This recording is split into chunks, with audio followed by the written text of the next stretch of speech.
The lightning struck at 14:03 on the 14th of August, a dry bolt that tore the sky above Eagle Crest Estates. By 14:07, Mike Torrance was shouting into his radio, his voice cracking with panic. Joshua, Sawtooth Canyon just lit up. We need that tanker in the air right now, or we lose the ridge. I should be in the air already. That canyon is mine. Without me, they'll never hold the ridge. I can't, Mike. The plane's chained. They impounded it this morning. Some HOA injunction I am still fighting. The yellow air tractor sat behind a double fence, 80 miles from the nearest airstrip.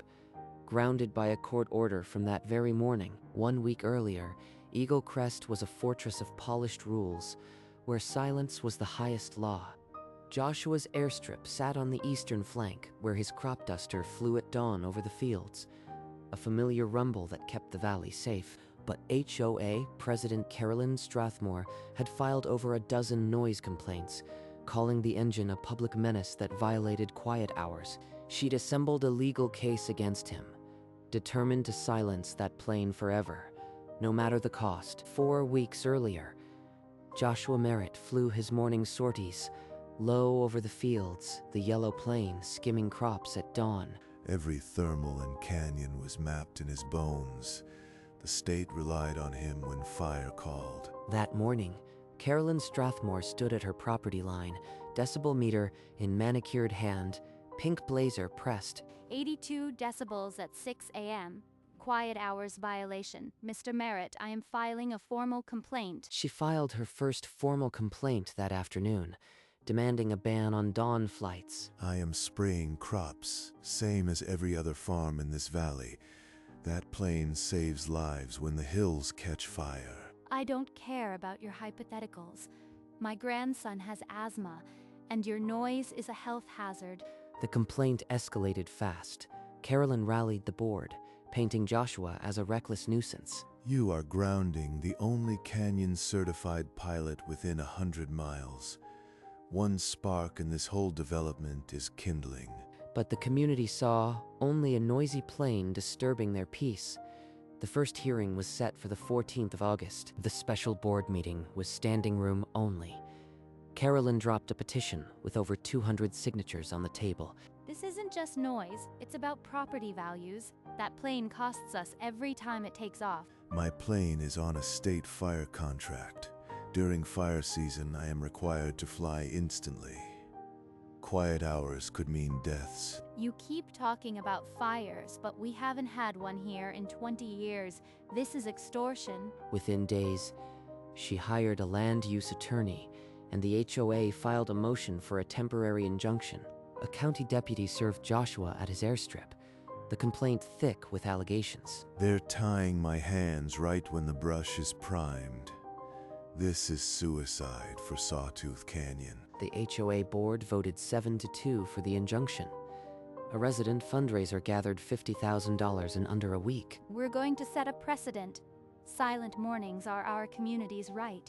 The hearing was set for the 14th of August, the heart of fire season, when every flight minute could mean the difference between containment and catastrophe. The 14th of August dawned sticky and still. In the county courthouse, Joshua Merritt took his seat across the aisle from Carolyn Strathmore. His crop duster shatters our quiet at dawn like a freight train. The HOA demands an injunction to ground it permanently. Your Honor, that plane is a certified aerial tanker. I am the only canyon-rated pilot for 70 miles. Lives depend on it. Outside the courthouse windows, dark clouds stacked over the ridge. A dry lightning cell was beginning to pulse above Sawtooth Canyon. The court finds the noise complaint valid. I am issuing a temporary injunction. That plane stays grounded pending full review. The gavel cracked. The order was signed and stamped. Joshua's plane would be locked in a county yard before the day was out. As the ink dried, the first thunderclap shook the courthouse windows. Silence fell over the room for a different reason.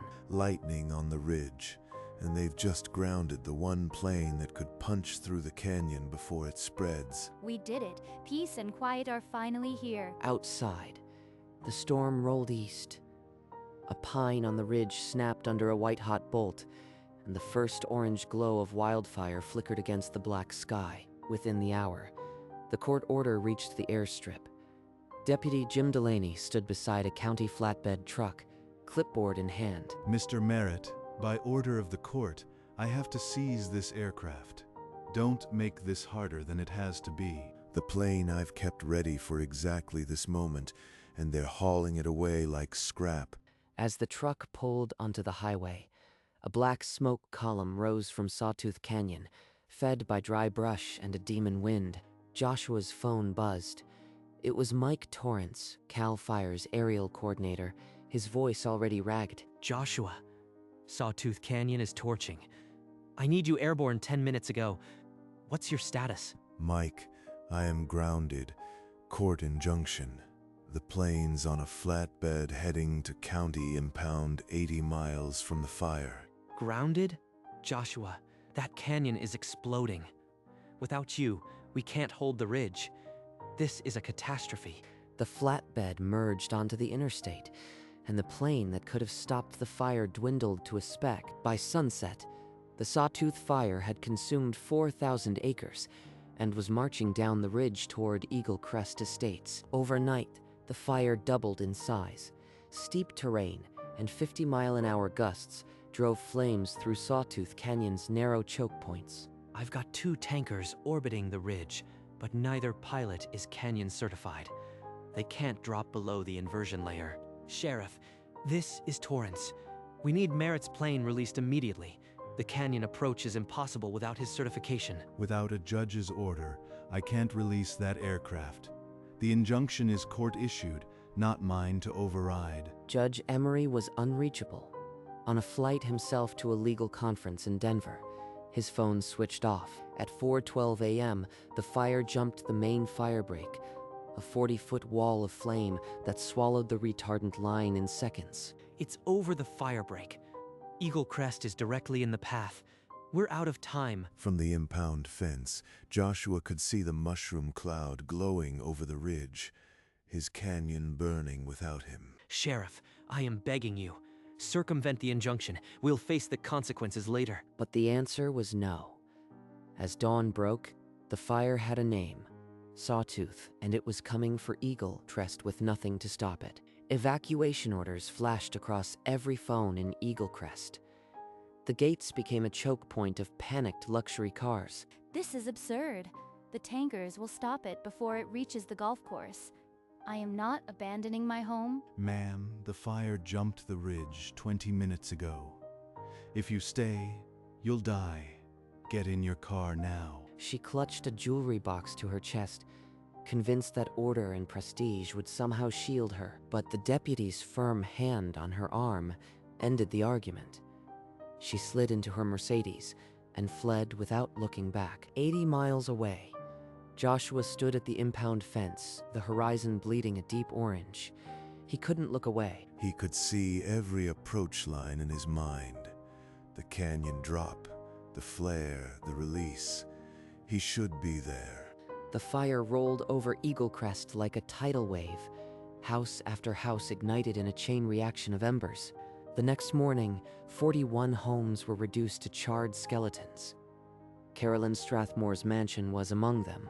Smoke still rose from the wreckage, and the Sawtooth fire burned on in the hills, but the heart of Eagle Crest was gone. 3 days after the fire, Cal Fire investigators began walking the burn scar, their questions sharpening around why air support had been half an hour late. I told them we had a canyon-certified pilot on contract. Merritt's plane was chained in a county yard because of a noise complaint. Joshua brought the injunction order to the interview, the stamped date aligning with the exact hour the canyon had ignited. The fire was a lightning strike, an act of God. No pilot could have stopped it from jumping the ridge. But at the evacuation shelter, a different story was spreading. Word of the grounded crop duster passed from cot to cot. My neighbor said the pilot was ready that morning, but his plane had been impounded. Is that true? That's irrelevant. HOA rules exist for a reason. The fire would have happened anyway. They're starting to connect the dots. The truth is leaking out and Carolyn can't plug all the holes. The Cal Fire spokesperson confirmed the investigation would examine all factors contributing to the delayed response, including the plane's seizure. In the restless crowd, Carolyn's reassurances were fraying. No official blame had been assigned, but the shape of the disaster was becoming undeniable. The Cal Fire preliminary after-action report leaked to a local journalist at midnight. Its findings were devastating. The report concluded that had Joshua Merritt's tanker been available, the fire would have been contained at the ridge.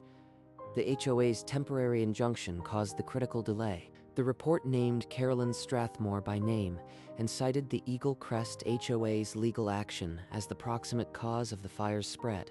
It says you sued to ground the plane on the morning of the fire. You did this. That report is preliminary. It doesn't prove anything. Lightning caused the fire, not a noise complaint. But the leaked pages spread through the shelter, like the fire itself. Residents who had lost everything stared at Carolyn with a new, cold understanding. You lied to us. You said the plane was a nuisance. It was our only chance. I followed the rules. This is a witch hunt. The HOA voted unanimously. Joshua, standing at the edge of the shelter, watched the woman who had grounded him face the wrath of her own community. By sunrise, the narrative had flipped. The fire was no longer an act of God. It was an act of the HOA. The insurance letters arrived in a wave. Identical forms stamped denials for all 41 destroyed properties, pursuant to willful obstruction clause. We deny coverage as the HOA's legal actions voided the claims. They're not paying. My home, my life savings, and they're saying it's our fault because of a noise complaint. Sandra crumpled the letter in her fist, ash still on her sleeves from the shelter. She thrust the Cal Fire report into the air, its damning conclusion echoing in the silent room. We need a lawyer. This wasn't an act of God.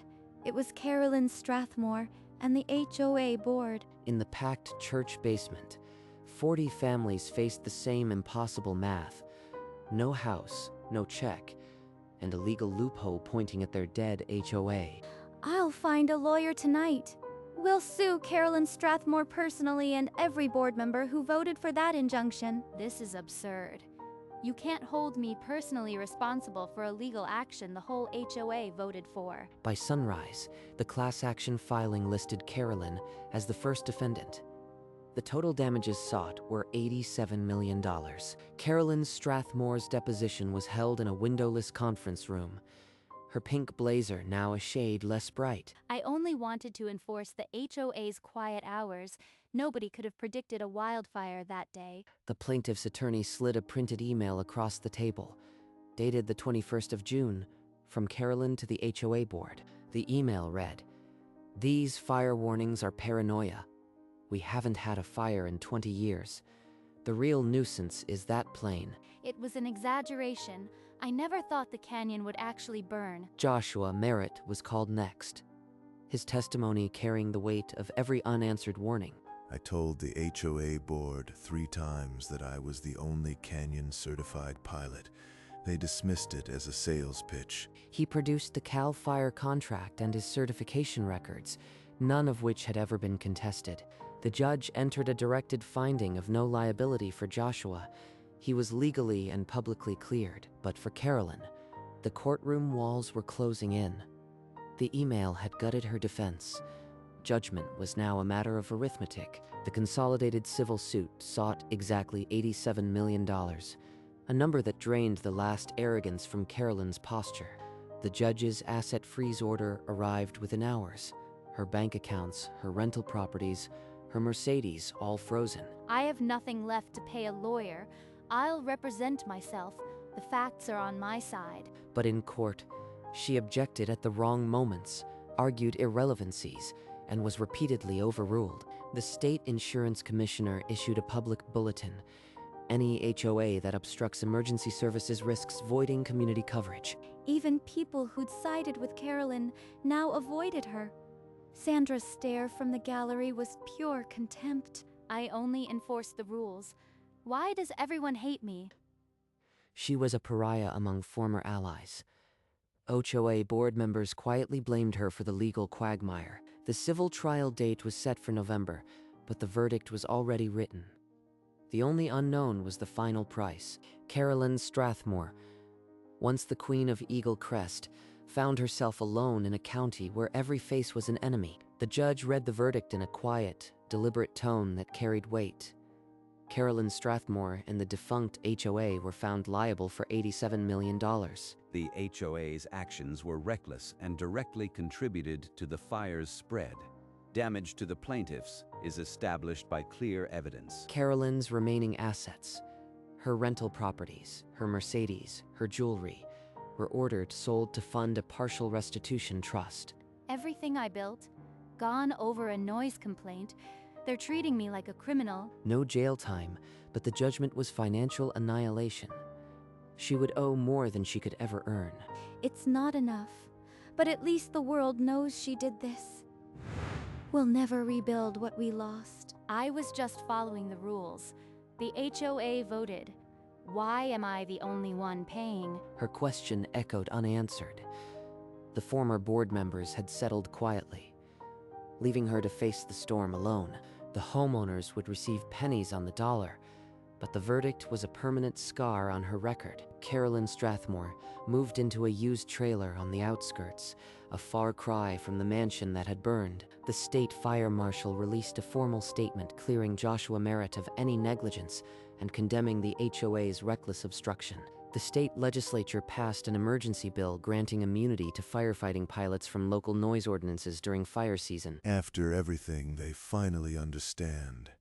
The canyon will be safe now. The state offered to fund a new fire response hangar on Joshua's airstrip, the first of its kind in the county. This is where it begins.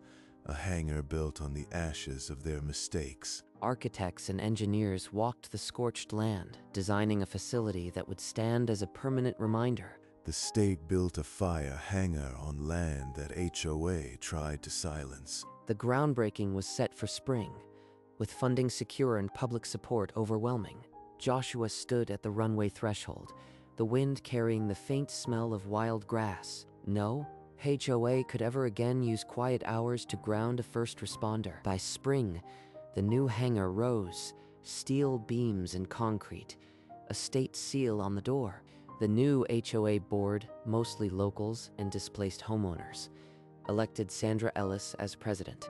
This easement guarantees your takeoff rights for 99 years. No board will ever threaten you again. 99 years. That's a lifetime and a promise. Joshua climbed into his yellow air tractor, the engine catching with a familiar roar. For the first time in a year, he took off without a cloud of legal dread. No petition, no injunction, just the canyon and the job. Miles away, Carolyn Strathmore sat on the steps of a cramped trailer. Silence, just like I wanted. The yellow plane banked over the ridge, and for the first time, the canyon was guarded.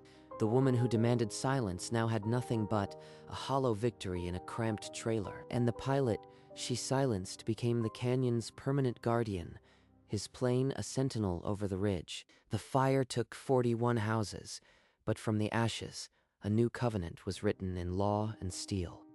No HOA could ever again endanger a community with petty rules. The law forbade it, and the people remembered. The easement was a promise to the dead. Their loss would mean something. From his cockpit, Joshua looked down at the reconstruction. New homes rising, the scarred ridge greening. He'd never forget what arrogance cost. The new hangar guaranteed it wouldn't happen again. Carolyn Strathmore faded into obscurity, her name a cautionary tale whispered in HOA meetings across the state. Sawtooth Canyon, once a tinderbox, now had a yellow sentinel above the tree line each morning. The plane became a speck in the blue, leaving behind a world where justice was louder than quiet hours. And in the fire's wake, a single name became shorthand for self-inflicted ruin: Eagle Crest. At the state fair that summer, A photograph of Joshua's yellow plane hung in the firefighters' hall. The caption read, "The one that got grounded still flew when it counted." Funny how they celebrate the plane they nearly crushed. Might be the best joke this county ever told. Carolyn applied for a job at a grocery store, but the manager recognized her name and turned her away. She stopped wearing pink. The color had become a scar. Sandra Ellis, as new board president, cut the ribbon on the rebuilt community center. Joshua was the guest of honor. Someone joked that the old HOA's noise complaints had finally been answered by a bonfire. All these faces, the ones who once saw an enemy, now they're neighbors. The fire changed everything. Next time a fire comes, you'll hear my engine first, and not a single quiet hour complaint will follow. The dedication of the Eagle Crest Fire Response hangar drew the governor and the state fire marshal. A bronze plaque at the entrance read, "For Joshua Merritt, whose wings were clipped by arrogance, and for the 41 who paid the price." They spelled my name right on a state plaque. The HOA wouldn't even put it on a complaint form. This hangar isn't just a building. It's a promise that no pilot will ever be silenced when the canyon burns. The hangar doors rolled open, revealing the yellow air tractor, freshly painted with a small eagle crest on the tail. My plane, parked under a state seal.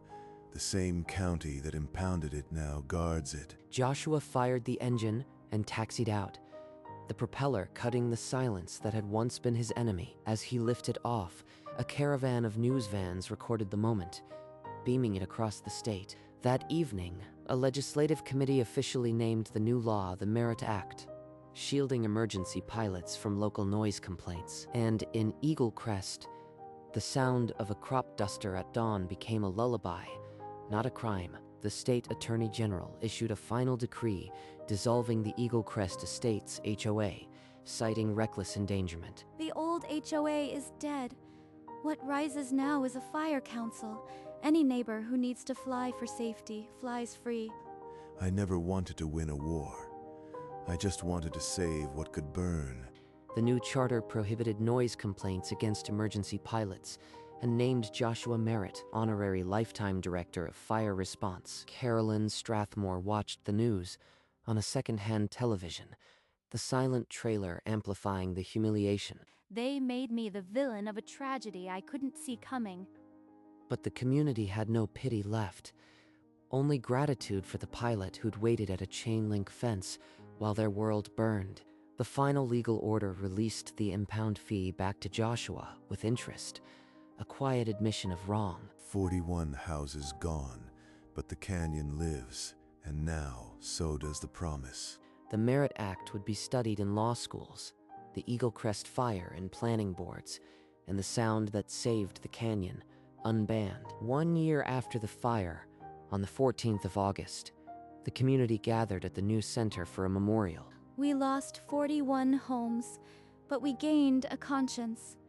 We will never again silence the ones who protect us. Joshua took off at dawn, the yellow plane scattering wildflower seeds over the regrown ridge, a ritual he'd kept every week.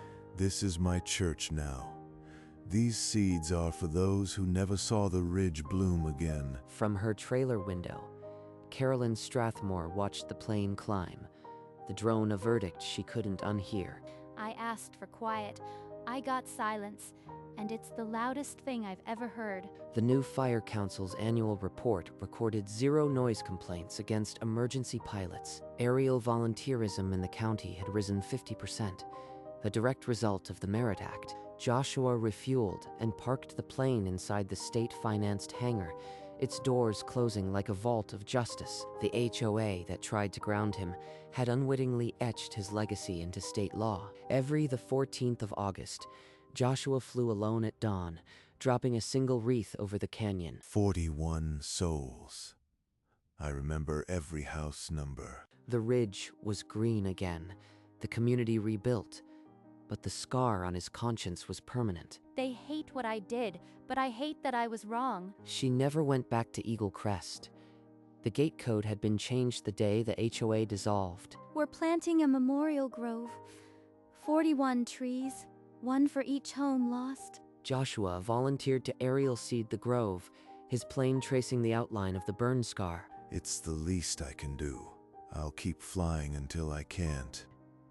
And on quiet mornings, when the wind was just right, you could hear the faint drone of a yellow air tractor over Sawtooth Canyon, a sound that meant one thing. Someone was watching. Justice isn't always a verdict. Sometimes it's a plane in the sky and a woman in a trailer who learned too late that silence can kill. And so the seasons turned, the canyon greened, the homes rebuilt, and the yellow plane stayed. Carolyn Strathmore's trailer remained, a permanent address for regret that no zoning board could change. We don't forget, but we don't dwell. Joshua Merritt taught us that vigilance is the price of safety. Every morning I check the fuel and the radio. The canyon is quiet, but I am still here. The Merritt Act was only words on paper, but the plane against the sunrise was proof that words could mean something. I didn't just lose a house, I lost my name, my place, my peace. But for the families in Eagle Crest, the sound of that engine was no longer a complaint. It was a covenant. They grounded my crop duster and burned their mansions. That's the only irony that still stings. But the plane never stopped flying, and the canyon never burned unchecked again. In the end, the quietest thing in Sawtooth Canyon was the silence of a lesson learned too late.